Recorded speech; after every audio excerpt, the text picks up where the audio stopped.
What up, fight fans? Welcome back to the MMA channel with me, Marisol. Today we're going to get into something that Justin Gaethje said in an interview with TMZ earlier last week and how and why he is so very wrong about what he said. Now, if you're curious about what it is that he said in that interview, he mentioned that Conor McGregor was going to become the next Ronda Rousey story. So let's break down why he's wrong about that and why he is so completely off base with the Ronda Rousey story and with the Conor McGregor story.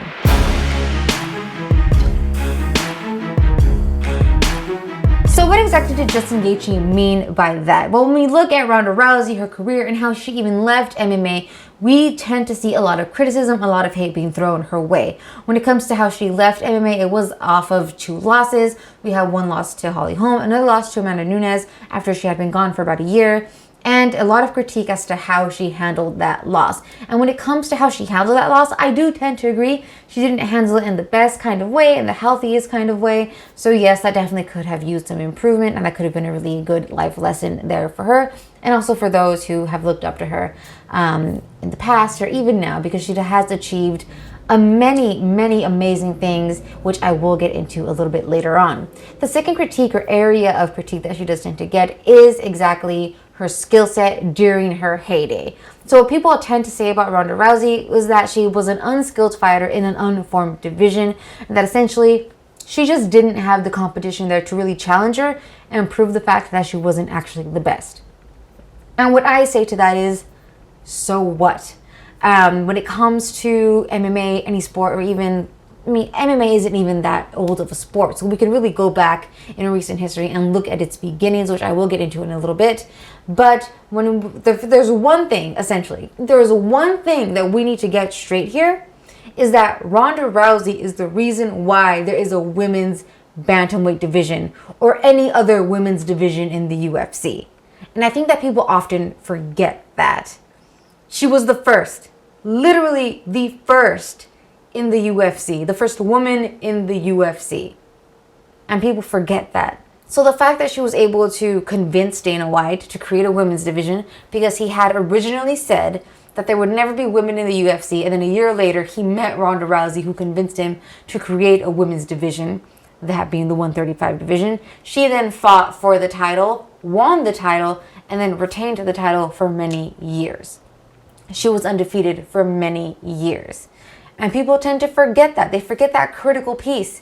And when we look at the kind of hate that she gets, the kind of disrespect that she gets, the critiques that she gets, people need to realize, and even other fighters who critique her as well need to realize, that the sole reason as to why many women in the UFC have that position, one of the greatest MMA organizations in the world, is because of Ronda Rousey.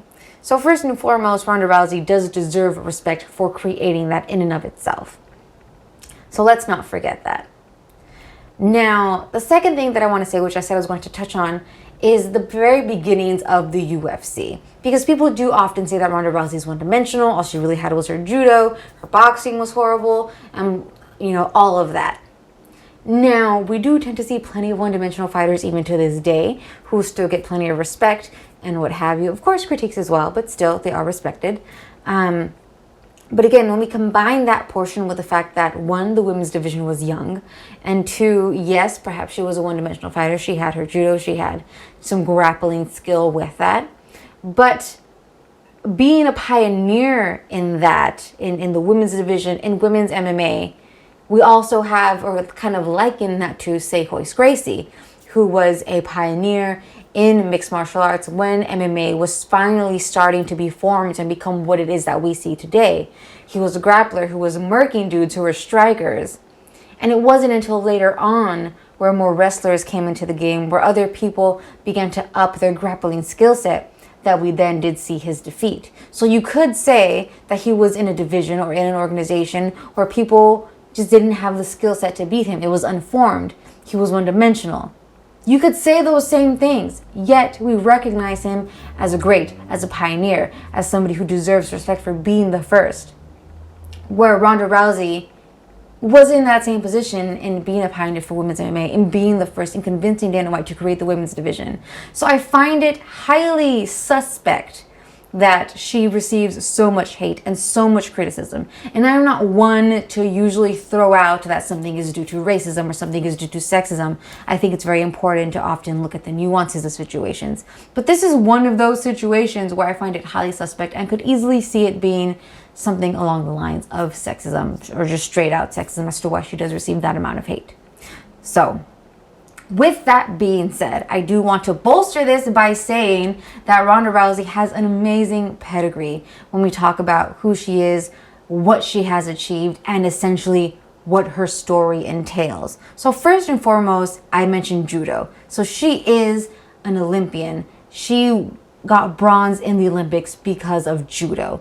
And then we look at her as a champion in Strikeforce. She took that championship away from Misha Tate, became Strikeforce champion, and then, like I already said, she convinced Dana White to create the women's bantamweight division, and then became an undefeated champion there for many, many years, reigned for many years as the women's bantamweight champion.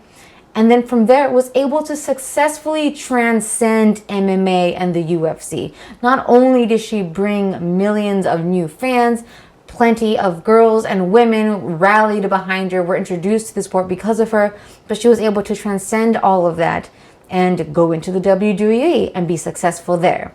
And she was able to do movies. She was able to do TV shows. She is now producing TV shows. So she has been able to successfully transition from an athletic MMA career into something else, which is actually something that a lot of fighters struggle with.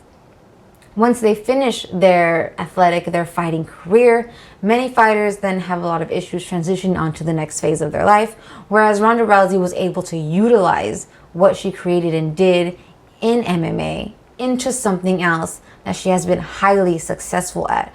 So not only has Ronda Rousey reached the pinnacle of what it is to be a fighter, she was able to then successfully manage and achieve great things in other areas of life. So that is fantastic and something that not many people can say, let alone fighters.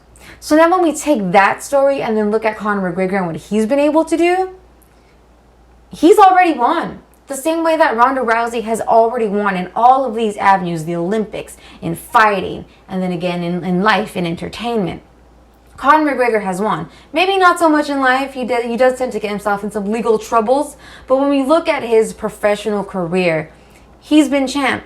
He's been champ. He then went on to create and work with a designer clothing line, create his own clothing line of suits, and then upon that, come out with his whiskey. And that has been highly successful as well. He's gone on, he's fought in boxing, he fought against Mayweather, who is one of the greatest boxers of all time. And he was successful in that to an extent. I mean, that was the first boxing match he had ever had. Yes, he did lose, but he went, 10 rounds? That is astounding, especially when people often talk about how he tends to get tired as well. So he went that far with a professional boxer, one of the greatest. That is extremely amazing on top of everything else he's been able to achieve professionally, in business, and what have you. So when it comes to Conor McGregor, does he need to fight? No, not at all. Conor McGregor doesn't need to come back to the fight game. He's been highly successful outside of it, the same way that Ronda Rousey has. So when we look at that, and when we look at Ronda Rousey's story, for someone to say there's just going to be another Ronda Rousey story, let's hope so. Let's hope that we can be successful in so many areas and avenues of life, because that is amazing. And I'm pretty sure that if Justin Gaethje could have just one of those avenues, if he could become champion, if he could be a business mogul, if he could go and be in entertainment afterwards and be highly successful in that, he would take it.